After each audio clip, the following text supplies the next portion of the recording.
আচ্ছা, তো নদীর পাড়ে সুন্দর একটা বাসা দেখতেছি, ভালোই আছে। আগে ছিল না, আর আমি কখনো এই দিক দিয়ে আসিও নাই। তো আজকে ভিলেজ এক্সপ্লোরের আজকে আমাদের হচ্ছে গিয়া 7ম দিন। তো মাঝের লাস্ট 2-3 দিন আমরা কম ঘুরছি, অনেক এত দূরে আসে নাই। আজকে অনেক দিন 2 দিন পরে আবার একটু বেশি টাইম পেয়েছি।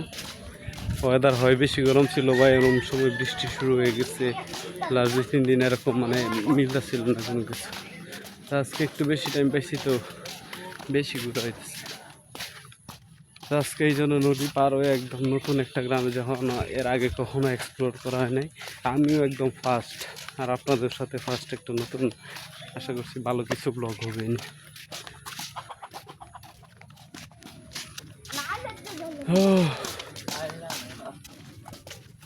পুরোপুরি একটা ওয়েদার।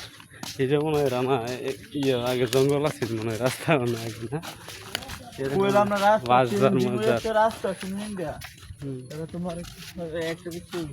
অ্যাডজাস্ট করছে নাকি না, দিছে বাড়ির ভিতর দিয়ে হাঁটতে পারে, বাইরে দিছে।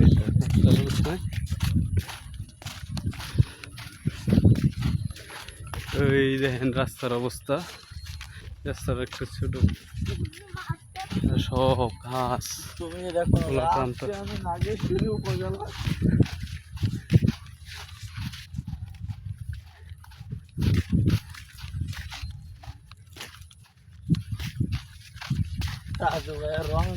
হ্যালো গাইস, আপনারা এখন মিট করবেন বায়োজিৎ ভাইয়ের সাথে।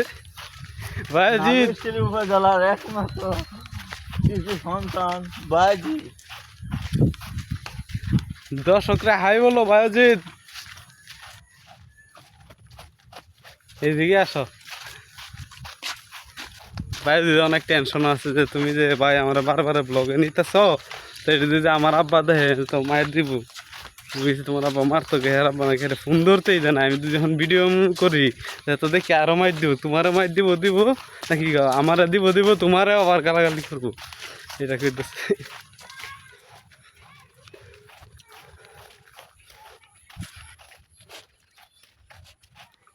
কলমি শাক, এই যে কলমি শাক, যে শাকগুলো খাই আমরা বাজারে, এগুলো আসলে পানি থেকে। এদিকে হচ্ছে গিয়া নতুন লাউয়ের মাচা, কেন লাউ হয় নাই। হ্যাঁ এই দিক দিয়ে না রাস্তা, কোনটা যাইতেছে। এই যে পার্কের,